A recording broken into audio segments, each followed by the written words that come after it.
ఏ కథలయందు పుణ్యశ్లోకుడు హరిసెప్పబడును సూర్యజనముచే ఆ కథలు పుణ్యకథలని ఆకర్ణింపుదురు పెద్దలు అతిహర్షమునన్. గజేంద్ర మోక్షము.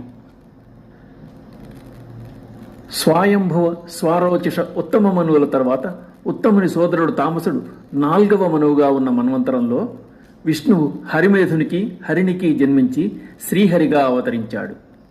శ్రీహరి మొసలి బారిన పడిన కరిని రక్షించిన ఘట్టమే గజేంద్ర మోక్షం. భాగవత పురాణం వింటున్న పరీక్షణ్ మహారాజు సుఖమునితో దట్టమైన అడవుల్లో తిరిగే ఏనుగునకు నీటి అందు నివసించే మకరికి పోరాటం ఎందుకు వచ్చింది, శ్రీహరి గజేంద్రుని కష్టాలను ఏ విధంగా తీర్చాడో చెప్పమని కోరగా ఆ వృత్తాంతమును చెప్పెదను సావధానముగా విను అని శుకుడు వివరించసాగాడు. అలా శుకుడు చెప్పిన కథను శౌనకాదులకు చెప్పసాగాడు సూతుడు అని భాగవత పురాణంలో అష్టమస్కందంలో తెలియజేశారు పోతనామాత్యుడు. గజేంద్ర మోక్షం అంటే మొసలి వల్ల ఆపదలో చిక్కున్న ఏనుగునకు శరణొసగడం, రక్షణ కల్పించడం, దానిలోని జనన మరణాలనే భయాన్ని పోగొట్టి కైవల్యాన్ని ప్రసాదించడం. గజేంద్ర మోక్షం ఘట్టంలో గజరూపంలో శాపాన్ని అనుభవిస్తున్నవాడు ఇంద్రద్యుమ్నుడనే రాజు. అతడు విష్ణు భక్తుడు. అదే శాప కారణంగా గజరాజు మొసలి బారిన పడ్డాడు.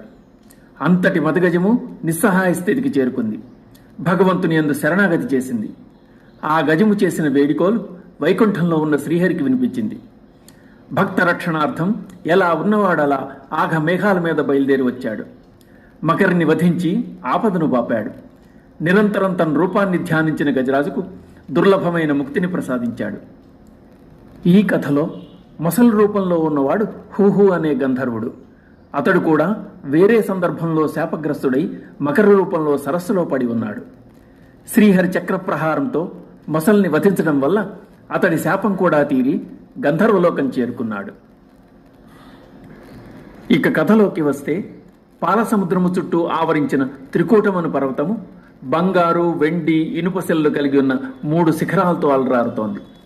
ఆ పర్వతం 100 యోజనముల విస్తీర్ణము వ్యాపించి పూల మొక్కలు, ఫలవృక్షములు కలిగి అతి రమణీయముగా కనుల విందుగా ఒప్పుతోంది. పక్షుల కిలకిలారావములతో, మృగముల అరుపులతో సందడిగా ఉంది. ఆకాశమున విహరించు సిద్ధులు, చారణులు, గంధర్వులు అతడి ఆహ్లాదకరమైన వాతావరణమునకు ఆకర్షింపబడి ఆ పర్వత సానువుల్లో విహరించి ఆనందం పొందుతున్నారు.